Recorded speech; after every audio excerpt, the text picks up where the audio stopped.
नमस्ते नमस्ते नमो नमः।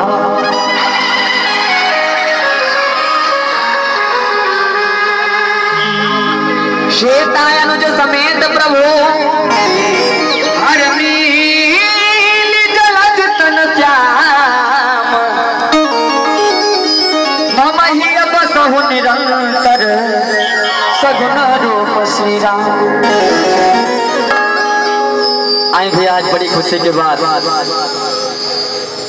कि एक खिड़किया के पावन पवित्र धरती पे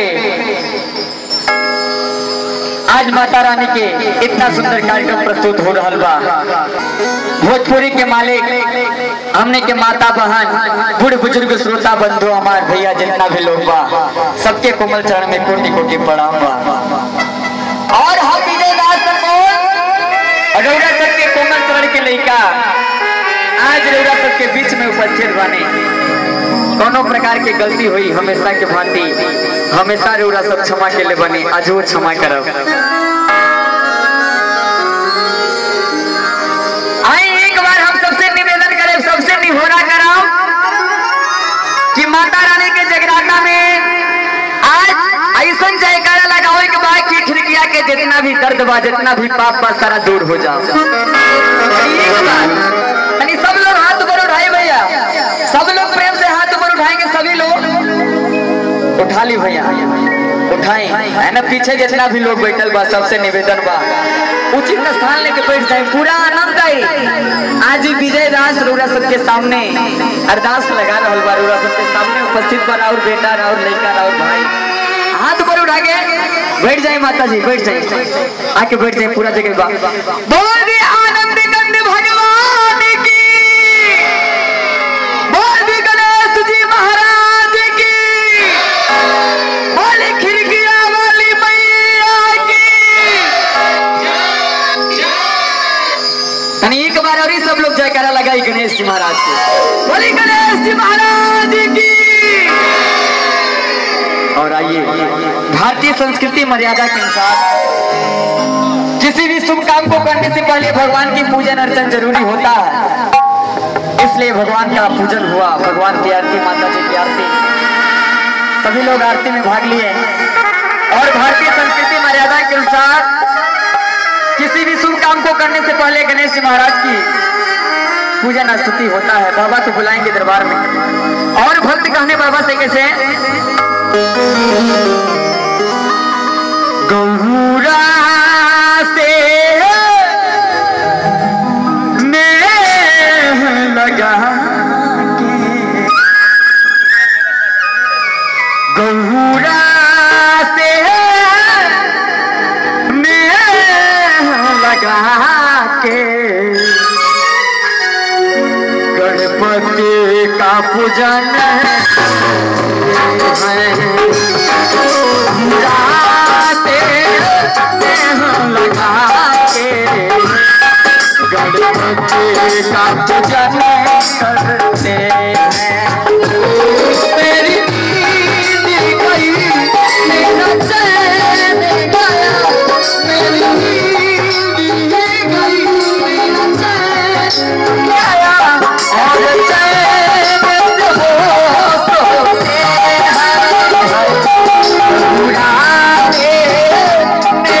लगा के गणपति का पूजन करते हैं। गणपति का पूजन करते हैं।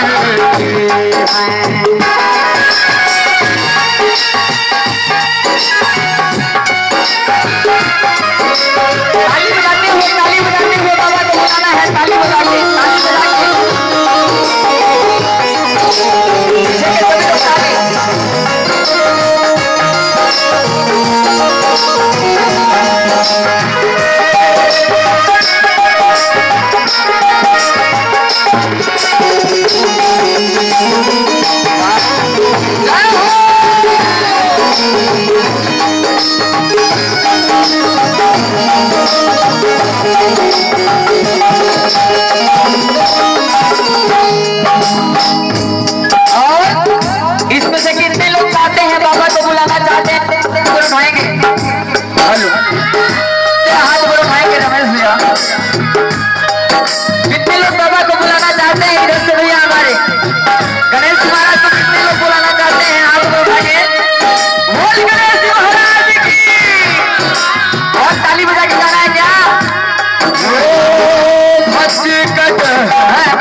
सब जने करते हैं।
करनी है बाबा आजाद को, तो कितने लोग चाहते हैं अपने घर में मंगल की बारिश कराना? जरा हाथ ऊपर उठाएंगे भैया।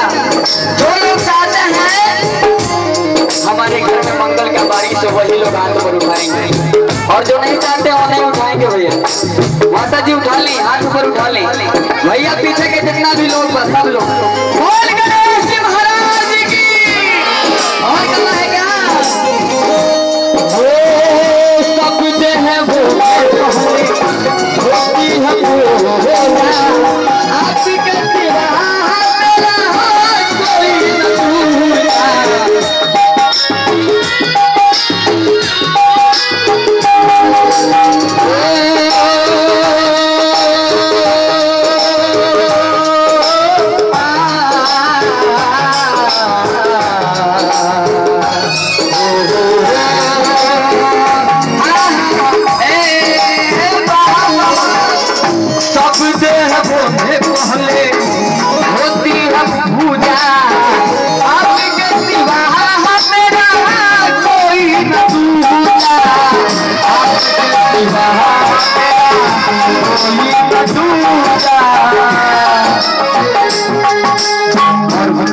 बाबा।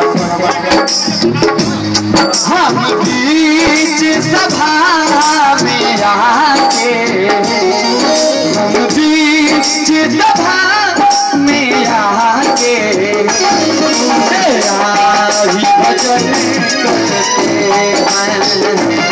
बहुराते नेह लगा के गणपति का पूजन करते हैं। मेरी नींद गई, मेरा चैन गया, मेरी नींद गई, मेरा चैन गया, और चैन से वो सोते हैं। बहुराते नेह लगा के गणपति का पूजन करते हैं।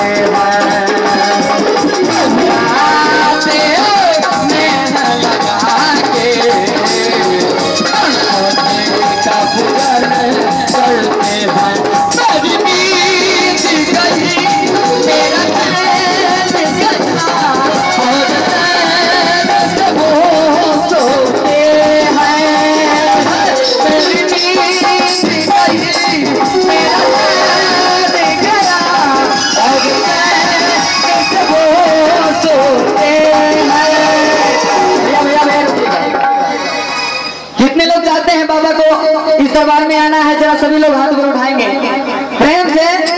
और कहा गया है कि मंगल मूर्ति तोड़ा, अरे गणपति बापा मोरिया। कितने लोग चाहते हैं बाबा को बुलाना? जरा हाथ ऊपर उठाएंगे। बोल सत्य दरबार की, और ताली बजा के कहना है क्या? मंगल मूर्ति तोड़ा,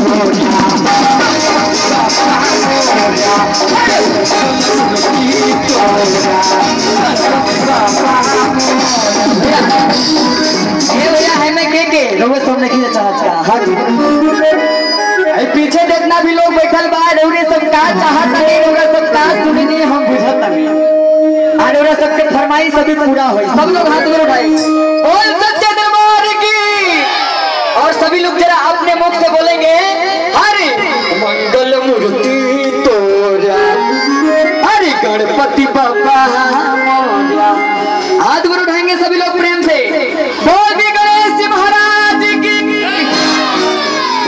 कौन पावर नहीं के बुझा हेने के लोग मिल के साथ कुछ पावर नहीं के तनिक भी सब लोग पीछे के हाथ पर उठाई भैया पीछे के जितने भी लोग हैं हमारे भैया और आगे के केहू ना उठाई हेने के पार्टी केहू ना उठाई पीछे के भैया तनी जितना लोग है जब सब लोग हाथ पर उठाए तनी आज विजय के लाज रखे एक बार काहे भैया हाथ में उठा रोरो सब उठाए रोरो सब पीछे का है भैया लोग खड़ा बा बोल भी सच्चे दरबार की तनी और ऐसा जयकारा लगाई गणेश जी महाराज मूस पे सवारी होके आ जाए हाजी बोल भी गणेश जी महाराज की देखली भाई तनी आगे के लोग तनी हने के जितना भी लोग हाथ में उठाए अब देखिए पीछे का आवाज कितना बार हो रहा सब तनी कस के जयकारा बोले बोल भी गणेश जी महाराज की हमारे माता बहन जी रोरो सब दुलर करी भगवान के भक्ति जरूरी बा भगवान के भजन जरूरी बा ऐसे कहे महाराज की जय।